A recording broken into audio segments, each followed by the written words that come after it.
Vous avez prié, vous croyez, mais rien ne se passe, la maladie reste, la douleur persiste, et au fond, vous commencez à vous demander « Qu'est-ce qui ne va pas avec moi ?» Mais que se passe-t-il si le problème n'est pas votre foi, mais les mensonges qui vous ont appris sur la guérison? C'est vrai, il y a des mensonges spirituels, déguisés en enseignements chrétiens, qui sabotent silencieusement votre percée. Ment se sonne saint, ment qui a l'air biblique, mais ils ne sont pas venus de Dieu, et ils vous gardent coincés dans les chaînes mêmes que vous avez prié pour briser. Dans cette vidéo, nous allons exposer 5 mensonges dangereux sur la guérison que de nombreux croyants croient toujours. Et ils ne retardent pas seulement votre rétablissement, ils affaiblissent votre foi. Peut-être que quelqu'un vous a dit que votre maladie est de votre faute, que vous êtes malade parce que votre foi n'est pas assez forte. Ces miracles ne se produisent plus, ou pire, que c'est la volonté de Dieu pour vous de souffrir. Mais que se passe-t-il si je vous disais qu'aucune de ces choses n'est vraie? Et si se libérer d'un seul de ces mensonges pourrait débloquer la guérison pour laquelle vous avez crié? Ce ne sont pas des idées peu profondes, ce sont des pièges spirituels. Et il est temps de les briser, un par un. Parce que derrière chaque mensonge est une vérité qui guérit, une vérité qui restaure, une vérité qui vous ramène à la puissance de Jésus-Christ. Donc, si vous vous êtes déjà senti confus, découragé ou spirituellement coincé dans votre voyage vers la guérison, ne cliquez pas. Cette vidéo pourrait être la révélation qui vous manque, celle qui fait tout tourner. Laissez un commentaire en ce moment si on vous a déjà dit quelque chose sur la guérison qui n'a pas été bien avec votre esprit. Parce qu'aujourd'hui, nous allons clarifier ce que la Bible dit vraiment et nous le soutiendrons avec les Écritures, les vraies histoires et les vérités que l'ennemi ne veut pas que vous entendiez. Vous n'étiez jamais censé vivre dans l'esclavage. Vous avez été appelé à vivre dans la liberté, la foi et la guérison divine. Et tout commence par cette vérité. Votre guérison ne s'est pas arrêtée. Votre croyance vient de se détourner. Alors restez avec moi jusqu'au bout. Parce que ce que vous êtes sur le point d'apprendre pourrait guérir plus que votre corps. Cela pourrait transformer toute votre vie. Il y a une question douloureuse qui résonne souvent dans le cœur des croyants. Pourquoi suis-je toujours malade si je prie de tout mon cœur? Et parfois cette voix devient plus forte, chuchotant « Peut-être que c'est de votre faute ». C'est le premier mensonge qui s'est glissé dans l'esprit de nombreux chrétiens, la croyance que si vous êtes malade, c'est à cause d'un péché caché. Mais soyons clairs, ce n'est pas ce que la Bible enseigne. Dans Jean 9:3, lorsque Jésus a été interrogé sur un homme né aveugle, il a répondu « Ni cet homme ni ses parents n'ont péché, mais cela s'est produit pour que les œuvres de Dieu puissent être affichées en lui. » Juste là, Jésus brise le lien entre la souffrance et la culpabilité personnelle. Toutes les maladies ne sont pas une punition. Parfois, c'est une plateforme pour la gloire divine. Maintenant, imaginez porter le poids de la culpabilité tout en luttant contre la douleur physique. Ce n'est pas seulement épuisant, c'est paralysant spirituellement. De nombreux croyants portent aujourd'hui ce fardeau invisible. La pensée de Dieu est en colère ou de les punir. Mais la vérité est que l'amour de Dieu n'est pas retiré lorsque vous n'êtes pas bien. Il ne vous tourne pas le dos parce que vous souffrez. En fait, la présence même de la souffrance peut être un signe qu'il est proche, prêt à travailler quelque chose de puissant tout au long de votre vie. La foi ne ressemble pas toujours à une guérison instantanée. Parfois, il semble de faire confiance à la tempête, et ce genre de foi secoue le ciel et écrase les mensonges de l'ennemi. Il est crucial de reconnaître que la volonté de Dieu ne consiste pas toujours à éliminer le feu, mais à nous affiner à travers elle. Pensez à Job, un homme décrit comme juste, mais frappé d'une affliction inimaginable. Non pas parce qu'il a péché, mais parce qu'il a été choisi pour démontrer une foi inébranlable. C'est le genre de témoignage qui casse les chaînes. Et vous aussi, vous pouvez également être dans une saison où votre maladie n'est pas une malédiction, mais un appel, une affectation sacrée pour révéler Jésus-Christ au milieu de la douleur. Ne rétrécissez pas, ne vous condamnez pas. Votre histoire n'est pas terminée, elle est simplement écrite par l'auteur de Faith, Alors lâchez le mensonge qui dit que votre maladie est le résultat d'actes répréhensibles. Cette croyance ne vous guérit pas, elle retarde votre percée. Dieu n'est pas l'accusateur, l'ennemi est. Et l'ennemi prospère sur la culpabilité parce que la culpabilité vous empêche de prier hardiment. Mais la Bible nous dit en Hébreux 4,16 de venir audacieusement sur le trône de la grâce. Cela signifie même avec des questions, même avec la douleur, même avec des larmes, vous êtes toujours les bienvenus, encore entendus, toujours embrassés. N'oubliez jamais que Jésus-Christ n'a pas fumé les malades, il a couru vers eux. Et il court vers vous, que ce soit le début d'un nouvel état d'esprit. Vous n'êtes pas punis, vous êtes positionnés pour que la gloire de Dieu brille plus que jamais. Vous ne le voyez peut-être pas maintenant, mais un témoignage se déroule dans votre histoire. Ne le faites pas taire avec culpabilité. Ne le retardez pas avec de fausses croyances. Lâchez-vous, montez et avancez avec l'assurance que même Jésus qui a parlé de la vie à l'homme aveugle est toujours en train de parler aujourd'hui. Et ces paroles ne sont pas des mots de blâme, ce sont des paroles de percée. C'est l'une des croyances les plus paralysantes dans le corps du Christ. Si vous êtes toujours malade, votre foi doit être faible. Ce mensonge ne fait pas seulement de mal, il isole, il murmure que vous n'êtes pas assez spirituel, pas assez fort, pas assez saint. Mais la vérité, ce n'est pas ce que dit la Bible. Regardez l'apôtre Paul, un homme plein de l'esprit, utilisé puissamment par Dieu, auteur de la plupart du Nouveau Testament. Et pourtant, il avait une épine dans la chair. Dans 2 Corinthiens 12, 9, Jésus lui-même a dit à Paul, « Ma grâce vous suffit, car ma puissance est rendue parfaite en faiblesse. » Laissez cela couler. Parfois, la grâce ne supprime pas la douleur, elle vous soutient à travers. Et cette grâce est tout aussi sainte, tout aussi divine que tout miracle instantané. Pensez-y, si la guérison était toujours la preuve d'une foi parfaite, alors Paul a échoué. Et Timothée aussi, qui a été conseillé par Paul de boire un peu de vin pour sa maladie de l'estomac. 1 Timothée 5, 23. Manquait-il de foi? Pas du tout. Ce qu'ils avaient, c'était la maturité.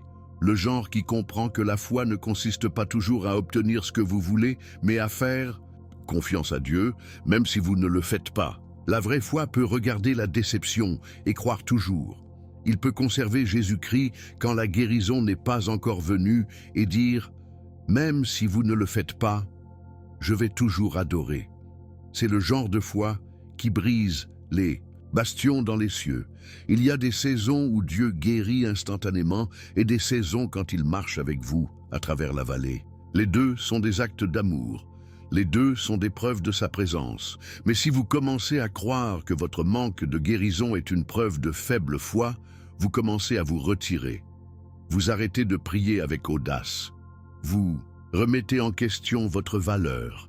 Et le pire de tous, vous remettez en question la bonté de Dieu. C'est exactement ce que l'ennemi veut. Parce que lorsque vous doutez de votre foi, vous arrêtez de l'utiliser. Et lorsque vous cessez de l'utiliser, vous manquez la beauté de la grâce qui vous soutient dans la bataille. Soyons clairs, Jésus n'a jamais dit aux malades « Revenez quand vous croyez plus ». Il les a rencontrés là où ils étaient, saignants, brisés, doutants, et il les aimait là. Il en a guéri immédiatement et d'autres progressivement. Mais il n'a jamais retenu la compassion parce que quelqu'un n'était pas assez fidèle. Alors ne laissez pas la honte voler votre voix. Si vous avez prié et que la maladie demeure, ce n'est pas parce que vous avez échoué. Cela pourrait être parce que Dieu forme quelque chose de plus profond en vous. Un témoignage non seulement de guérison, mais d'endurance, de confiance, d'espoir inébranlable. Ne mesurez pas votre maturité spirituelle par la rapidité avec laquelle vos prières sont exaucées. Mesurez-le par la profondeur de votre confiance lorsque la réponse retarde. Dieu n'est pas seulement après un corps guéri, il est après un cœur fort, celui qui s'accroche à lui-même en silence. Donc si vous attendez toujours la guérison, soulevez la tête. Vous n'êtes pas disqualifié, vous n'êtes pas oublié. Vous développez des racines de foi qui ne peuvent pas être ébranlées. Et le miracle, Cela pourrait être plus proche que vous ne le pensez, ou cela pourrait déjà se produire en vous d'une manière que vous n'avez même pas encore remarquée. Il y a un mensonge subtil qui glisse dans nos pensées lorsque la guérison passe.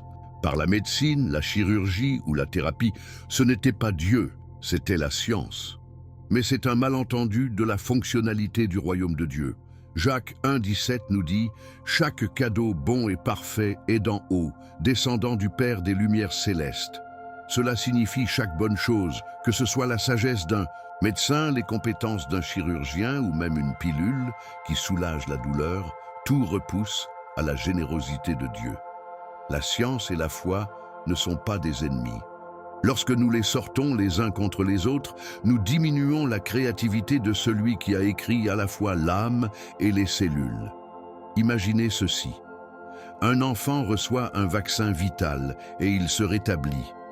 Louons-nous l'aiguille, ou celle, qui s'est assurée qu'elle avait été créée, testée et administrée à temps. De la même manière, lorsque vous recevez une guérison par intervention médicale, n'oubliez pas de regarder au-delà de la méthode. Il ne s'agit pas de l'outil utilisé, mais de qui a rendu l'outil possible. Jésus-Christ guérit toujours, parfois instantanément, parfois par le processus. Et quand la guérison vient, que ce soit sur l'autel ou dans une chambre d'hôpital, c'est toujours sain. Il porte toujours l'empreinte digitale d'un Dieu qui s'en soucie. Certains croyants se sentent coupables d'avoir pris des médicaments, comme s'ils trahissaient leur foi. Mais cette culpabilité n'est pas biblique, c'est culturel. Jésus lui-même a utilisé des éléments naturels dans ses guérisons. Dans Jean 9,6, il a craché sur le sol, a fait de la boue et l'a placé sur les yeux d'un aveugle. Le miracle était-il dans la boue?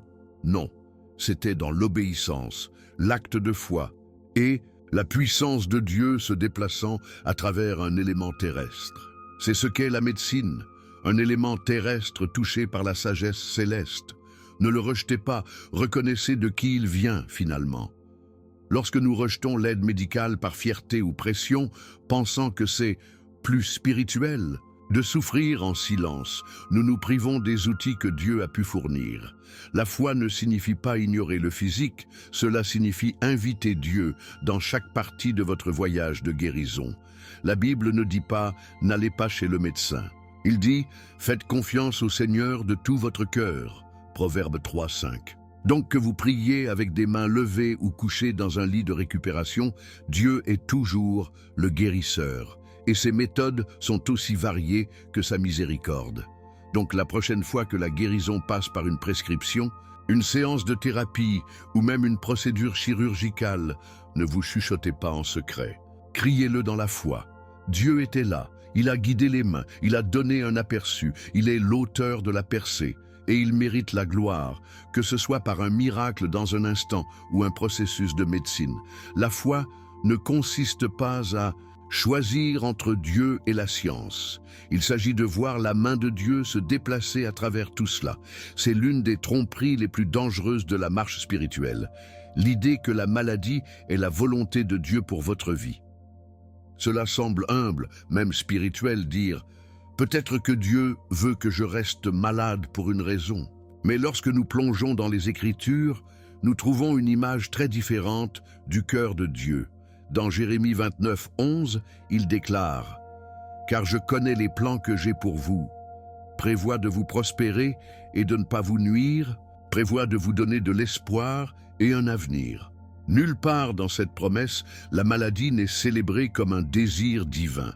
Oui, Dieu peut utiliser la maladie. Oui, il peut apporter la beauté des cendres. Mais dire qu'il veut que vous souffriez, c'est mal comprendre son personnage. Soyons réels. Il y a une différence entre ce que Dieu permet et ce qu'il veut. Dieu permet le péché dans le monde, mais ce n'est jamais sa volonté. De la même manière, il peut permettre la maladie, mais cela ne signifie pas qu'il en ravit. Pensez à Jésus-Christ, le reflet parfait du Père. A-t-il déjà dit à une personne malade « Restez ainsi, c'est ma volonté » ? Pas une fois. Chaque fois que quelqu'un venait à lui avec foi, il a répondu avec compassion et guérison. Ce n'est pas une coïncidence, c'est la cohérence divine. La nature de Dieu est de restaurer, de guérir, de renouveler. Rien de moins n'est pas l'évangile complet. Croire que la maladie et la volonté de Dieu créent un esprit passif. Il nous apprend à arrêter de demander, d'arrêter de frapper et de cesser de croire.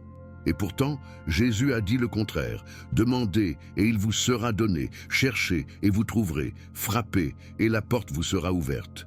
Matthieu 7, 7. Ce n'est pas une résignation, c'est une poursuite audacieuse. Dieu n'est pas offensé par vos prières pour la guérison. Il est honoré par eux.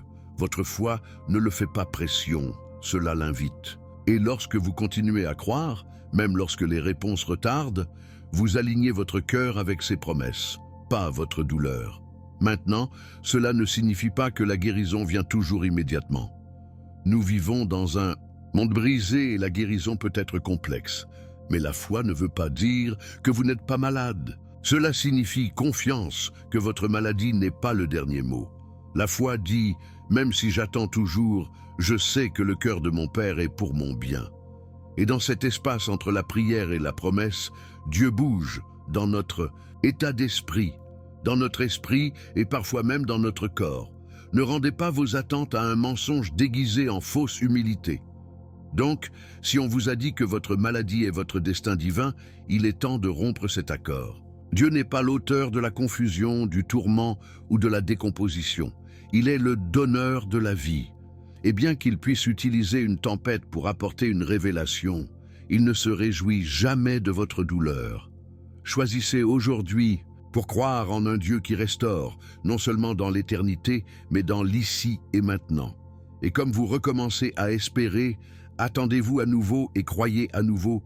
Vous pourriez simplement l'entendre chuchoter « Je ne suis jamais parti. J'attendais que vous croyiez différemment. » Il y a un mensonge qui a été discrètement chuchoté dans les églises, les salles de classe et même les chaires. Les miracles n'étaient que pour les temps bibliques. C'est une déclaration qui semble académique, voire logique, mais spirituellement, c'est paralysant. Parce que si des miracles se terminaient à la mort du dernier apôtre, nous nous retrouvons avec une foi qui se souvient du pouvoir, mais qui ne s'y attend plus. Mais Hébreux 13, 8 dit le contraire. Jésus-Christ est le même hier et aujourd'hui et pour toujours. S'il guérit les aveugles, ressuscitait les morts et chassait des démons dans le passé, alors son pouvoir n'a pas pris sa retraite. Il est toujours actif, toujours vivant et vous atteigne toujours pour le moment. Cette croyance que les miracles ont cessé est exactement ce que l'ennemi veut que vous acceptiez. Parce qu'une fois que vous cessez de vous attendre, vous arrêtez de prier. Et une fois que vous arrêtez de prier, vous arrêtez de voir. Les idées, miracles nécessitent des attentes. Un cœur qui dit « Dieu, je crois que vous bougez toujours ». Cela ne signifie pas que chaque prière devient un spectacle immédiat. Parfois, le miracle est subtil. Un changement dans l'état d'esprit, une relation restaurée, une paix qui passe à la compréhension. Mais ne vous y trompez pas, les miracles n'ont pas cessé. Ce qui manque souvent, c'est la fin de les chercher avec une foi audacieuse et persistante. N'oublions pas que le livre des Actes n'était pas seulement une leçon d'histoire, c'était un plan. Cela montre ce qui se passe lorsque les gens ordinaires marchent dans une foi extraordinaire. Le même esprit qui est tombé à la Pentecôte n'a pas évaporé, il habite en vous. Cela signifie que la guérison, la délivrance, la fourniture et les rencontres divines ne sont pas enfermés dans des rouleaux anciens. Ils font partie de l'héritage du croyant aujourd'hui. Mais si vous croyez qu'ils appartiennent au passé, vous ne les affronterez jamais dans le présent. Et vous vous contenterez d'une version du christianisme qui est informative, mais pas transformatrice. Nous n'honorons pas Dieu en abaissant nos attentes. Nous l'honorons en croyant grand. Jésus a dit dans Jean 14, 12, « Celui qui croit en moi fera les œuvres que j'ai faites, et ils feront des choses encore plus grandes que celles-ci. » Ce n'est pas une métaphore, c'est une mission. Et si nous croyons vraiment à la Bible, alors nous devons aussi croire au pouvoir continu de celui qui l'a écrit. Les miracles ne sont pas dépassés, ils sont sous-estimés. Et parfois, tout ce que Dieu attend est un cœur assez audacieux à demander. Alors ne laissez pas la théologie construite sur la déception devenir votre doctrine. Ce n'est pas parce que vous n'avez pas encore vu de miracle que Dieu ne travaille pas dans les coulisses. Il est toujours le Dieu qui sépare les mers, ouvre des utérus, multiplie la nourriture et ressuscite les morts. Et il n'a pas besoin d'un cadre parfait, juste un cœur volontaire. Peut-être que ce cœur est à vous. Peut-être que le miracle qu'il veut libérer ensuite est celui pour lequel vous avez trop peur de prier. Mais que se passe-t-il si aujourd'hui, vous auriez osé croire à nouveau? La plupart des gens ne considèrent pas les mots comme de la médecine, surtout pas spirituelle. Mais la Bible fait une déclaration audacieuse dans Proverbe 4, 22. « Car ils sont la vie à ceux qui les trouvent, et la santé de tout son corps. » Ce n'est pas une métaphore poétique, c'est une prescription divine. La parole de Dieu n'est pas seulement censée informer votre esprit, il est conçu pour transformer votre corps. Il y a du pouvoir de guérison dans chaque verset, chaque promesse, chaque vérité qui coule de la bouche de Dieu. Lorsqu'elle est parlée dans la foi, les Écritures ne se contentent pas de réconforter, elles s'activent. Ils pénètrent la maladie, percent l'anxiété et désarment la peur. Ce n'est pas magique, c'est la manifestation de l'autorité divine par la foi. Réfléchissez à la façon dont Jésus a fonctionné. Dans Luc 7, il a guéri le serviteur du centurion sans même le toucher, juste à travers sa parole. Le centurion croyait que si Jésus disait simplement la parole, la guérison suivrait. Ce n'était pas un vœu pieux, c'était un alignement spirituel. Et aujourd'hui, vous avez toujours accès à cette même puissance. Mais le mot ne fonctionnera pas pour vous s'il se repose sur votre étagère. Vous devez le parler, méditer dessus et croyez-le comme la médecine prescrite du ciel lui-même. Ne sous-estimez pas le dosage. Un verset par jour ne changera pas toute une vie de bastion, mais une perfusion régulière et intentionnelle de vérité, cela va tout changer. Dans le monde naturel, la guérison implique souvent la répétition, un régime de traitement, une pilule quotidienne, une thérapie au fil du temps. Et pourtant, de nombreux croyants attendent des résultats instantanés d'une prière chuchotée. Dieu peut le faire dans un instant, oui, mais le plus souvent, il nous invite au partenariat. Tout comme prendre de la médecine physique quotidiennement, déclarer le mot est une discipline spirituelle. Commencez votre vie à parler. Cite Isaïe 53, 5. Par ses blessures, nous sommes guéris. Déclarez le psaume 107, 20. Il a envoyé sa parole et les a guéris. Laissez votre langue devenir un outil de récupération, pas seulement la réaction.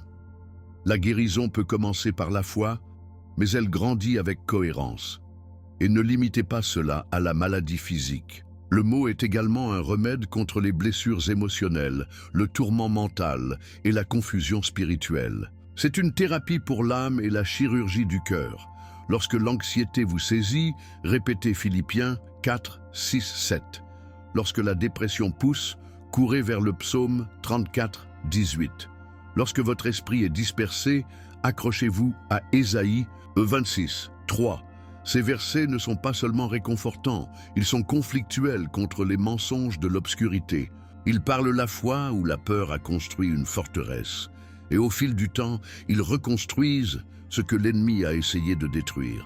Donc, si vous cherchez une percée, ne l'attendez pas, parlez-le.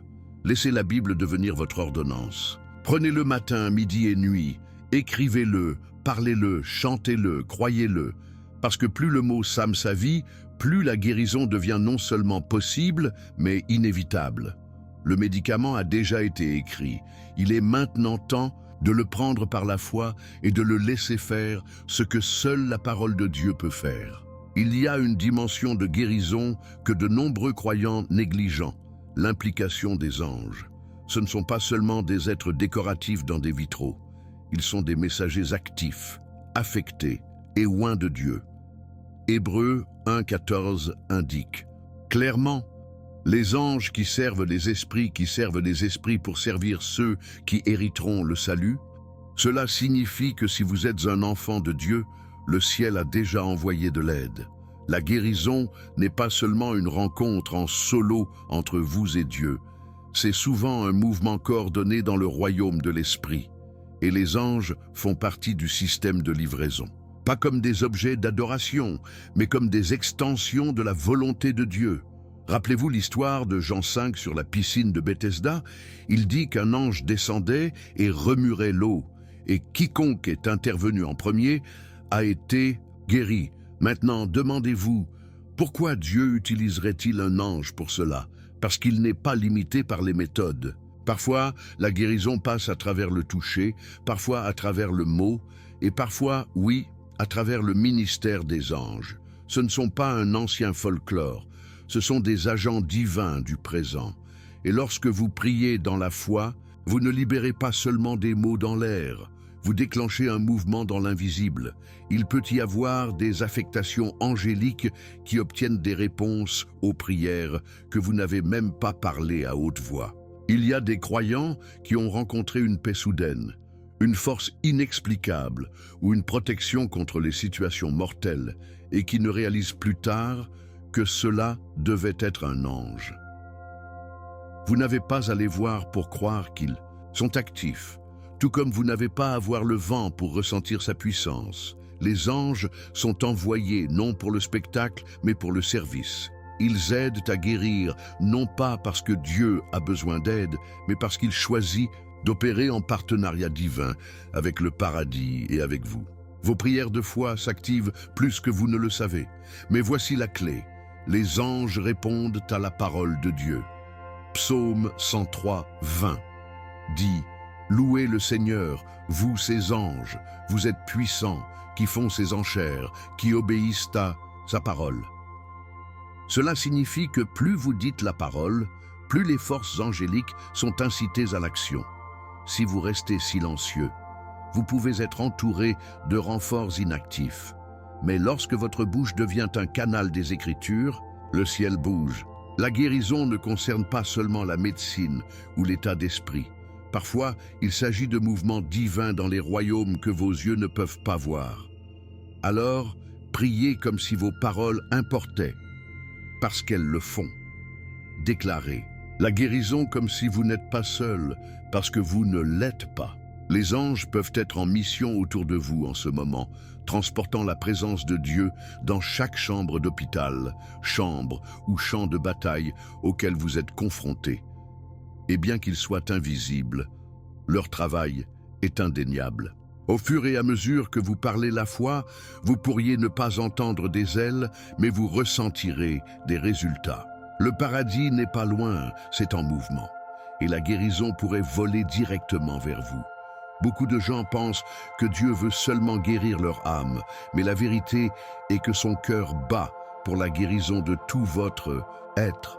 Troisième, Jean 1, 2 dit « Bien-aimés, je prie pour que vous puissiez prospérer en toutes choses et être en santé, tout comme votre âme prospère. » C'est une guérison complète, corps, âme et esprit. Dieu n'est pas sélectif dans sa compassion. Il ne se soucie pas seulement de votre salut et ignore vos souffrances. Le même Jésus-Christ qui pardonnait les péchés a également guéri les fièvres, ouvert les yeux aveugles et touché des lépreux. Son ministère n'était pas partiel, c'était holistique. Et c'est toujours aujourd'hui. Trop souvent, les croyants divisent leur vie en compartiments. Ils recherchent Dieu pour leur esprit, mais comptent uniquement sur le monde, pour leurs émotions et leur santé. Mais vous n'étiez jamais censé vivre divisé. Dieu vous a conçu comme un navire intégré. Cela signifie qu'il veut guérir votre traumatisme, votre cœur brisé, vos pensées anxieuses et vos os douloureux. Il veut restaurer les parties de vous qu'aucun médecin ne peut diagnostiquer, les luttes silencieuses, les blessures invisibles, les cris à huis clos. Vous n'avez pas besoin de simuler la force pour l'approcher. Il vous suffit d'être prêt à le laisser entrer, pleinement. Lorsque Jésus a guéri les gens, il a souvent abordé plus que leurs conditions physiques. Dans Luc 8, 48, il a dit à la femme avec la question du sang, « Fille, votre foi vous a guéri, allez en paix. » Cette phrase « Allez en paix » n'était pas seulement un adieu, c'était une déclaration. Il ne faisait pas seulement son saignement, il rétablissait son identité, sa dignité, sa confiance. La guérison de Dieu n'est pas seulement au niveau de la surface. Il atteint profondément, il recable votre réflexion et il ressuscite votre sens de la valeur. C'est le genre de guérison qui transforme les générations, pas seulement les symptômes. La guérison ne concerne pas seulement ce que Dieu supprime, il s'agit de ce qu'il restaure. Il n'enlève pas seulement la douleur, il redonne un but. Il ne se contente pas de faire taire la maladie, il réagit des rêves. C'est pourquoi la guérison spirituelle déclenche souvent la guérison émotionnelle. Et la guérison émotionnelle ouvre la porte à la restauration physique. Ils sont tous connectés. Et quand vous laissez Dieu toucher une partie de votre vie, ne soyez pas surpris s'il commence à travailler sur le reste. Il n'est pas intéressé par les solutions rapides. Il s'est engagé à une restauration complète. Donc si vous n'avez invité Dieu que dans votre vie spirituelle, il est temps d'ouvrir plus de portes. Laissez-le dans la douleur que vous avez enterrée. Laissez-le parler dans les zones que vous avez abandonnées. La guérison n'est pas seulement une question de survie, c'est une question de renouveau. Dieu veut que chaque partie de vous vive, entière et alignée avec le ciel. Et quand vous commencez à croire qu'il se soucie de tout votre être, vos prières changent, vos attentes grandissent. Et votre voyage de guérison ne vous touche pas, cela devient un témoignage pour tout le monde autour de vous. Et si la vraie prison retenant votre guérison n'est pas dans votre corps, mais dans vos croyances, c'est le message qui fait écho au cœur de ce voyage. Les mensonges s'affaiblissent, mais la vérité guérit. Ce n'est pas toujours un manque de prière ou de pouvoir, mais la présence d'une désinformation qui bloque le flux de miracles. De nombreux croyants portent inconsciemment des infections spirituelles, des pensées toxiques qui disent « Dieu me veut malade » ou « Je ne suis pas digne de guérir » ou « C'est juste ma croix à porter ». Ce ne sont pas des marques d'humilité, ce sont des chaînes. Et l'ennemi aime quand vous les portez tranquillement, comme un insigne de maturité spirituelle. Mais Dieu ne vous a pas appelé à supporter des mensonges. Il vous a appelé à marcher en vérité. Jésus a dit dans Jean 8, 32, « Alors vous saurez la vérité et la vérité vous libérera. Et quand la vérité entre, tout change, les chaînes se cassent, l'espoir augmente, la foi s'enflamme, la guérison accélère. Mais voici la clé, la vérité ne peut pas être entendue, il doit être reçu. » Cela signifie abandonner les doctrines, les hypothèses et les demi-vérités spirituelles qui peuvent vous réconforter pendant des années, mais ne vous ont jamais guéri. Certains mensonges se sentent chaleureux, même familiers, mais ils vous gardent toujours malade. La vérité, en revanche, pourrait vous faire face. Cela pourrait étendre votre réflexion, mais cela vous libère également. Parfois, les bastions les plus forts sont théologiques. Lorsque vous croyez que l'âge des miracles est terminé, vous arrêtez de demander. Lorsque vous pensez que la maladie est votre destin, vous arrêtez de résister. Et lorsque vous pensez que la guérison est gagnée, vous cessez de vous attendre. Mais la vérité est que Jésus-Christ a déjà payé le prix. Vous n'avez pas à jouer, il vous suffit de croire. La guérison est un cadeau, pas une récompense. Et lorsque vous alignez votre esprit avec cette réalité, l'atmosphère autour de vous commence à changer. La foi commence à sortir, non, pas du battage médiatique, mais de l'Apocalypse. C'est peut-être votre moment, votre tournant spirituel. Non pas parce que la douleur a disparu instantanément, mais parce que vous avez finalement cessé d'être d'accord avec les mensonges. Parce que vous avez commencé à les remplacer par le mot, avec des promesses, avec la vérité. Et c'est là que la guérison commence, non seulement dans le corps, mais dans le renouvellement de l'esprit. Romains 12, 2. Ne sous-estimez pas le pouvoir de la révélation. Ce que Dieu révèle, il a l'intention de guérir. Et ce qu'il guérit, il a l'intention d'utiliser. Voici donc l'invitation, brisez l'accord. Refusez de porter un autre jour de fausses croyances. Déchirant le contrat avec chaque voix qui vous a dit que votre douleur était permanente et que la vérité, cette ancienne vérité ancienne, inébranlable, inonde comme une rivière de vie. Parce que le moment où vous commencez à croire correctement, c'est le moment où la guérison commence, et c'est plus proche que vous ne le pensez.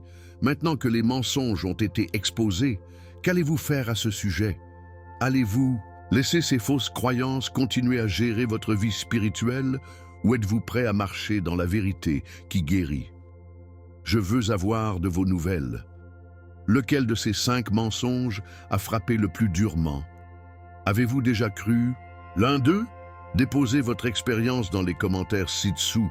Votre histoire pourrait également être la clé pour aider quelqu'un d'autre à se libérer. Et si cette vidéo ouvrait les yeux ou remuait quelque chose dans votre esprit, n'oubliez pas de vous abonner et de frapper la cloche de notification. Ce canal consiste à plonger profondément dans la parole de Dieu, à briser les bastions spirituels et à vous guider plus près du pouvoir de guérison de Jésus-Christ. Si vous ne voulez pas manquer la prochaine révélation qui pourrait changer votre vie, assurez-vous que vous êtes connecté. Et bon, ne vous arrêtez pas ici. Si vous êtes prêt pour la prochaine étape, je vous recommande fortement de regarder la vidéo qui arrive à venir sur votre écran. Jusqu'à la prochaine fois, restez dans la parole, marchez en vérité et rappelez-vous, la guérison n'est pas seulement une possibilité, c'est une promesse. Voici Marco, à voir dans la prochaine vidéo.